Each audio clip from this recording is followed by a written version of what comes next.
A cold wind blew over the castle walls. At the gate stood a man in a coarse cloak, carrying a bag full of jars and herbs. He looked like a stranger, dark-skinned, dark-eyed, with an accent in every word. He told the guards that he knew how to cure diseases and could be useful to the Lord. But the knights, leaning lazily on their spears, exchanged glances and laughed. One said that this stranger's potions smelled like a swamp. Another joked that he probably poisoned people with his drinks. And, without listening further, they threw him out of the gate, throwing a stone after him. Friends, I welcome you. I am glad that you are listening to this story. Write in the comments where you are watching this video from. I am very interested to know. And of course, I wish you pleasant listening. The stranger did not argue or shout. He just bowed his head and walked away toward the forest. There, by the fire, he laid out his herbs and dried roots, muttering prayers in a foreign language. In the castle, behind the walls, everything continued as usual. At the feast, the knights recalled how they had driven away the strange man and laughed as if it were good luck. A few weeks later, disaster struck the fortress. First, a servant fell ill. His face became covered with spots, and his breathing became labored. Then, the cook fell ill, and the children caught the disease from her. The disease spread like wildfire, creeping into every room. Screams and moans became a common sound. The knights, who had been cheerful and proud not long before, began to fear touching each other. The Lord, a stern and stubborn man, first ordered prayers in the chapel, but the prayers did not help. The servants died one after another. The courtyard was filled with the smell of burning bodies. The streets of the castle were empty. People hid in their rooms, as if the walls could stop the disease. Only then did they remember the stranger. Someone said that he had offered his potions, but the knights dismissed the idea. How could they trust a man they themselves had driven away? The Lord still hoped that the disease would go away on its own, that God would hear their prayers. But the disease touched his family too. First, his youngest daughter fell ill. Then his wife fell ill. The Lord realized that he was losing everything. The servant, risking his master's wrath, went to the gate. He walked along the road into the forest and found the stranger sitting by a fire. He sat quietly, as if waiting. The servant told him that people were dying in the castle and that the Lord himself was asking for help. The stranger silently got up, took his bag, and went to the castle. The knights did not want to let him in, but the Lord, seeing that his wife was no longer breathing evenly, ordered the gates to be opened. The stranger entered without saying a word. In the chambers, he took out his vials, mixed the herbs in a bowl, and gave the sick woman a drink. Then he applied bandages soaked in the infusion. No one believed it would help, but overnight, the fever subsided. Rumors spread quickly. People who had laughed at the stranger yesterday now fell to their knees before him. He treated children, women, and knights. He worked without sleep, asking for no payment. Gradually, the disease receded. Those who had seen him enter the castle now whispered that he had been sent by heaven. When the Lord was back on his feet, he ordered candles to be placed in the chapel in honor of the stranger. No one objected, and from then on, his name was spoken with respect in the castle, as if he were a saint. But the story was not as simple as it seemed at first glance, because the stranger was connected to these lands much more closely than the knights thought. After the disease receded, the castle seemed to come back to life. The fireplaces in the halls were lit again. The neighing of horses could be heard in the stables, and the smell of bread wafted from the kitchen. But along with life, fear also returned. People remembered how many bodies had been burned at the stake and tried not to talk about it aloud. The stranger settled in a small room next to the chapel. The Lord gave him lodging and food, but no title, no land. He remained a stranger. The knights bowed respectfully, but their smiles betrayed their hostility. They whispered that a man with such an accent could not be trusted, that his potions smelled of death, and that his prayers were unlike their faith. And yet no one dared to contradict the Lord, for he had once said that he owed his life to this man. Time passed, and strange coincidences began to be noticed in the castle. The Lord's daughter, the one who had nearly died of illness, often sought out the stranger. She was interested in his herbs and listened to him talk about distant lands. Once in the library, she found an old book about trade routes and suddenly stopped. There was a name similar to that of their doctor. She remembered that a long time ago, her mother had told her about a man who had saved her in her youth. That was before she married the current lord. A fire broke out at the fair, and a stranger pulled her out of the flames.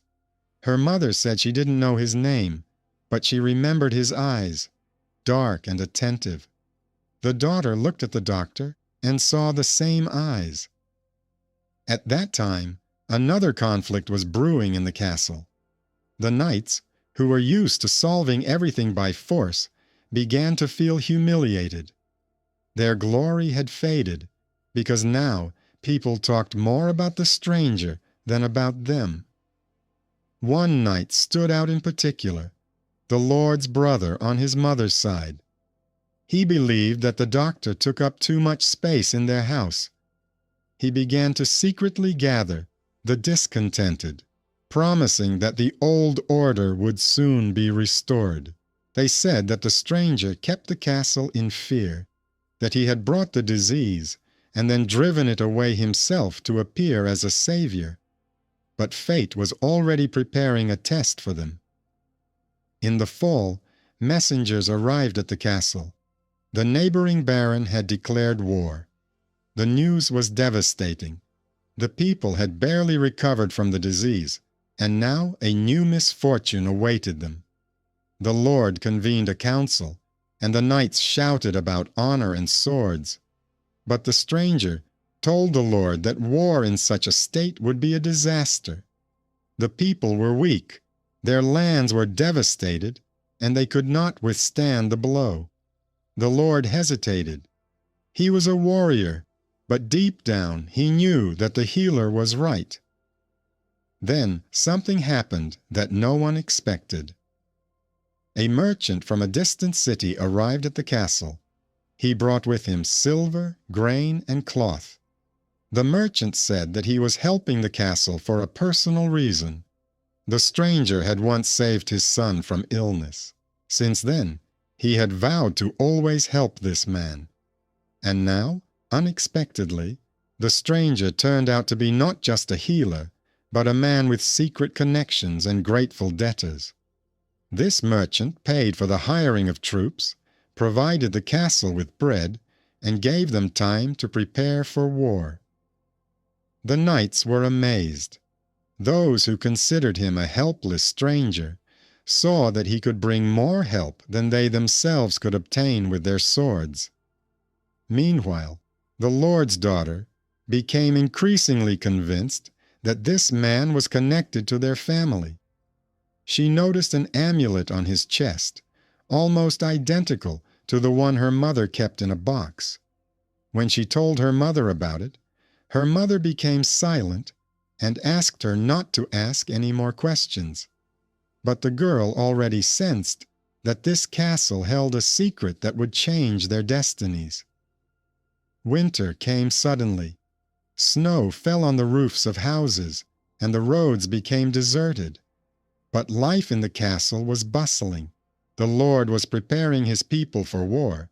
The knights were sharpening their weapons, and the peasants were bringing the last sacks of grain to the barns. The stranger continued to heal people. He visited the homes of sick elderly people and helped women in childbirth. People whispered that he was closer to them than the knights themselves. Some considered him a saint, others a sorcerer, but everyone went to him when trouble came to their homes. Meanwhile, the Lord's daughter was searching for answers. She couldn't forget the amulet that resembled her mother's. One night, she opened the box and found a letter. It told of a man from distant lands whom her mother had known in her youth. He had saved her, and there was a connection between them that she had never told her husband about. The girl read the letter and realized that the stranger might be her brother on her mother's side. Her heart sank. The knights hated him, and he might be their blood. She wanted to talk to him, but didn't know how to say it. At that time, the Lord's brother, the one who had gathered the discontented knights, began to take action. He said aloud that the stranger was humiliating their honor, that he was leading the castle to ruin. At secret meetings, he promised that he would rid them of the stranger, and then the old order would return. Several knights swore allegiance to him. When the Lord learned that the neighboring baron was gathering an army, he decided to meet him head-on. But the stranger said again that they couldn't send all the men into battle. The castle would be left unprotected and would fall. The Lord began to waver. The knights took this as an insult. One of them, hot-tempered and rude, said that the stranger was a coward and was getting in their way. At the feast, he even struck him, but the physician did not respond. He only said that pride sometimes kills faster than a sword. This scene divided the castle. The common people saw wisdom in the stranger, while the knights saw a threat. The Lord found himself between two forces. Soon the disease returned. This time it was the horses that fell ill. For the warriors, this was worse than the disease affecting humans. Without horses, they lost their strength. The stranger knew how to help. He prepared a decoction of bark and herbs, watered the animals, and lubricated their wounds. A week later, the horses were back on their feet. The Lord was amazed. His army was ready again. But the Lord's brother saw another side to this. The more the stranger helped, the stronger he became. In his eyes, it was a seizure of power without a sword. One night, the Lord's daughter made up her mind. She came to the stranger's room and showed him a letter from her mother. He was silent for a long time, then said that he knew about it, but did not want to reveal the secret. His mother had been a captive in distant lands, and he was born there. Then his mother returned to her family, but he was forgotten.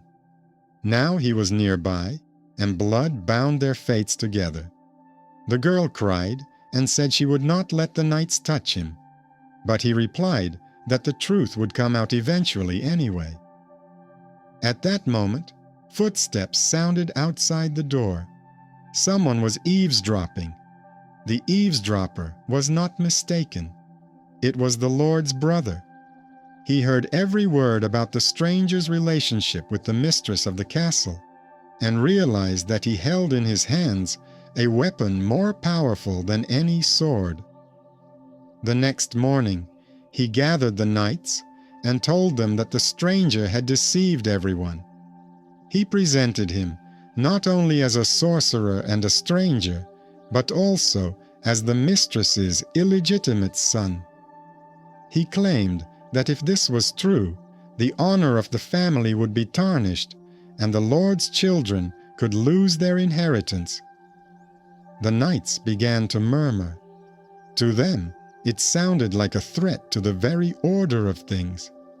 They already hated the stranger, and now they had a reason to kill him.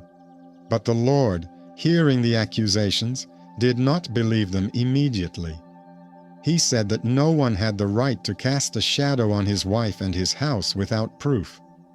The Lord's brother then brought out the letter he had stolen from his daughter.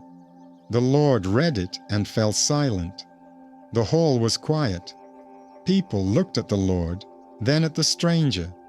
The Lord did not say a word against him, but he did not defend him either. This was tantamount to a sentence. That night, they tried to kill the stranger. Several knights burst into his room with swords, but he managed to escape through a secret passage leading to the forest. He only knew about it thanks to the Lord's daughter. She had shown him the passage during the day, not suspecting that it would save his life. The castle awoke in alarm. The knights shouted that the stranger had fled because he was guilty. The common people, on the contrary, wept, for he alone had saved their families. The castle was finally divided. Meanwhile, the enemy, the neighboring baron, gathered an army and approached the border. A real threat began. The Lord gathered a council and said that they would go into battle. But at that moment, a messenger came to him with alarming news.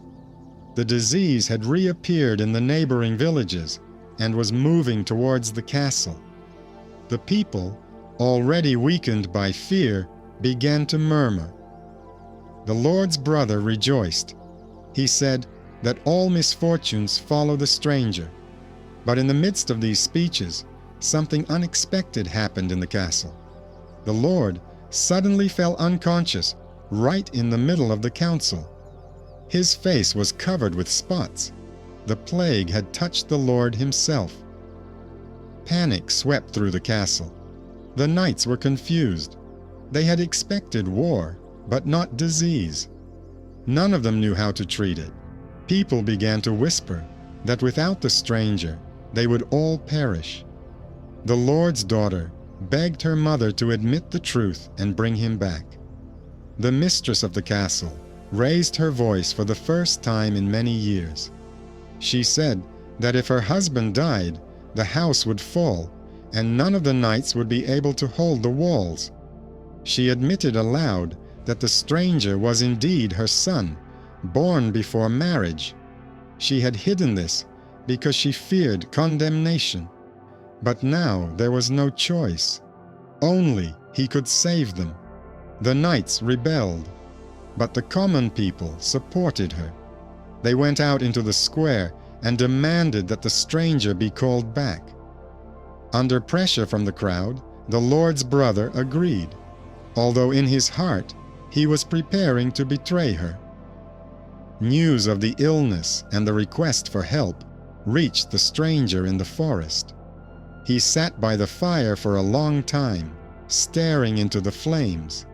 Then he got up, took his bag, and returned to the castle. He was greeted by crowds of people chanting his name. The knights watched with hatred, but did not dare to attack. He entered the Lord's chambers and began to treat him, as he had once treated his wife and daughter. He did not sleep for several nights, preparing infusions, applying ointments to bandages, and monitoring his breathing. And one morning, the Lord opened his eyes.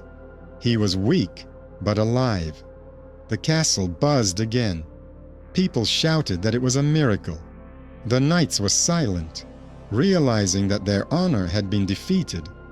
But the Lord's brother was not going to give up. He knew that if the stranger finally became a hero, he would lose his power. So he began to prepare his last trap. The Lord's brother understood that if he did not strike now, the stranger would become stronger than any knight. He gathered his most loyal warriors and told them that the healer was planning to seize power. They had to get rid of him at night while the Lord was still weak. He promised them land and gold if they helped him. But the common people were not asleep.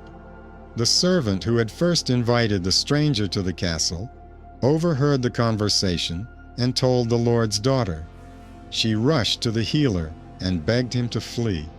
But he replied that there was nowhere left to run, He was bound to this castle by blood, and it was his duty to finish what he had started. The night was quiet. The torches in the castle were extinguished. Only candles burned in the chapel. The stranger stood there, preparing new potions for the sick. At that moment, the knights burst in. Their swords flashed, and they advanced on him without hesitation. But the people rose up. The men and women he had saved from the plague rushed to the chapel. They shielded him with their bodies, picking up stones and torches. For the first time, simple peasants rebelled against the knights. A brawl began. A fire broke out in the crowd, and the flames spread to the walls.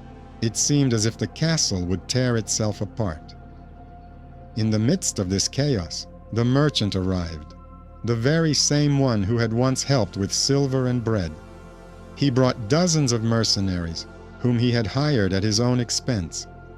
The merchant declared that his debt to a stranger was greater than any profit, and his men stood between the knights and the people. For the first time in the history of this castle, it was not the power of the sword that decided the outcome, but the word of a grateful man. The mercenaries disarmed the knights, and the crowd drowned out their cries. The Lord's brother tried to flee, but he was caught and brought to the bedside of his sick master. The Lord, still weak but alive, ordered his brother to be taken out into the courtyard. He said that his brother had betrayed not only him, but all the people. The sentence was harsh: exile. His brother was stripped of his name and land, and he left into the night, cursing everyone. After that, the Lord stood before the people and said that from now on, the stranger was not an exile, but his relative. He recognized him as his wife's brother and his children's uncle. It was a blow to the knights, but the people greeted the decision with cries of joy. Much has changed since then. The stranger no longer lived in the shadows. He became the Lord's advisor on health and harvest matters. His knowledge of herbs and the order he established saved the castle from new misfortunes. The common people saw him as a hero, while the knights saw him as a threat to their former pride. But even they could not deny that without him, they would all have died long ago. Candles always burned in his honor in the chapel. People brought gifts and left bread and wine. His name was spoken almost like a prayer. But he himself remained modest. He said he was not a saint, but only a man who did what he had to do. The Lord's daughter often came to him, helped him with his work, and learned from him. She knew that their secret was now not a burden, but a strength. He was her brother, and together they protected their home. And for a long time, the people passed on the story of how rude knights drove out the stranger, and only he alone saved the castle from the plague and destruction. And this story became a reminder to the people. Salvation comes not from titles or swords, but from the hands of the one who yesterday was considered a stranger. Thus ended the struggle. The castle stood firm, the disease receded, and the truth came out. Everyone got what they deserved. The traitor was expelled. The proud knights were humiliated. The common people found their voice, and the stranger became a symbol of hope.